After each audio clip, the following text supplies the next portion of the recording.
Congratulations to the De La Salle Lady Spikers for beating the Ateneo Blue Eagles in straight sets. We have Coach Ramil De Jesus, Angel Canino, and Nicole Reyes. Coach Ramil, congratulations for this victory. Maganda yung mga atake ng mga middle blockers nyo like Lilay and Amy. Amy had 8 of 13 attacks, Lilay at 4 of 8 attacks thanks to Nicole Reyes. So what can you say about yung distribution ng bola nyo sa mga middle blockers ngayon? At hindi nakasentro lang lagi kina Angel at kay Chefs. What can you say? Diskarte niya yun kasi nakita niya siguro na kailangan ma-maximize din yung gitna. So, kung nakikita niya yung situation bagay dun sa middle, so sinusubo niya dun sa middle. And then, work naman.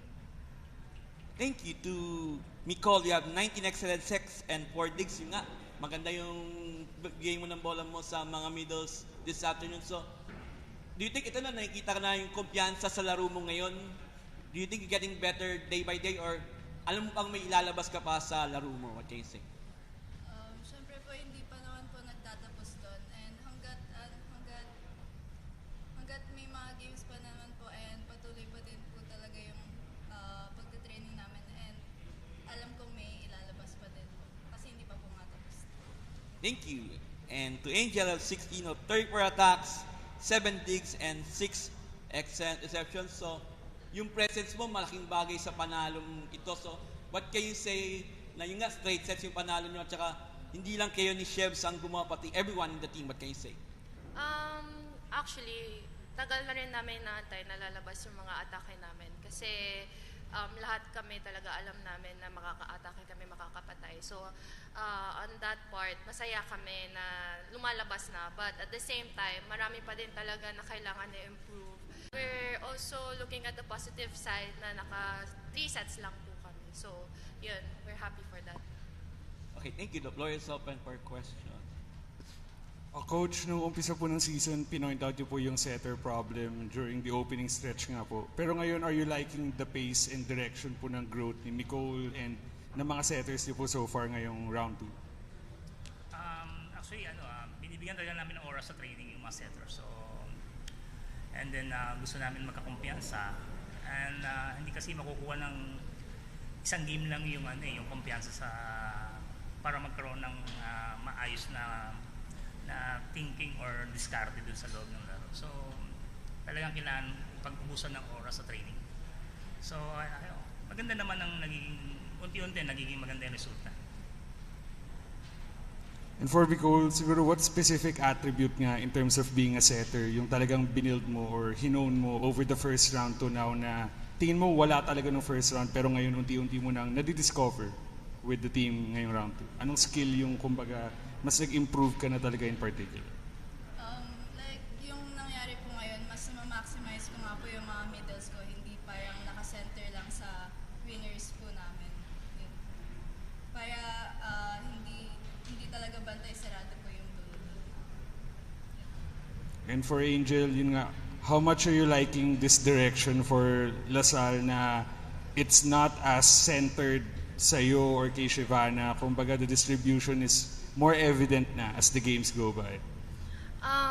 Gaya nga ng sabi nila na kung maging effective yung lahat at na nakikita na nakakapatay yung lahat, mas lalong nakakalito for other teams na mabantayan kami. So I think that's on a positive note din sa team namin na kaya namin ipatuloy na. But at the same time, we're not looking sa attacks lang kasi sa game. So, sa lahat ng aspeto, kailangan pa din talaga namin i-improve yon. So, paunti-unti, sa mga training po namin, nakukuha naman na paunti-unti. Angel, maiba lang, last time na nandito ka, medyo nakakatakot yung naging pangyayari. Pero nakabalik ka kaagad. Kamusta ka lang these past few days and how do you feel? I'm doing really good and I'm better na po. Binigyan din naman ako ng go signal and nagpahinga lang din talaga ako kung anong kailangan na protocol. Yun sinunod ko lang. And yun lang.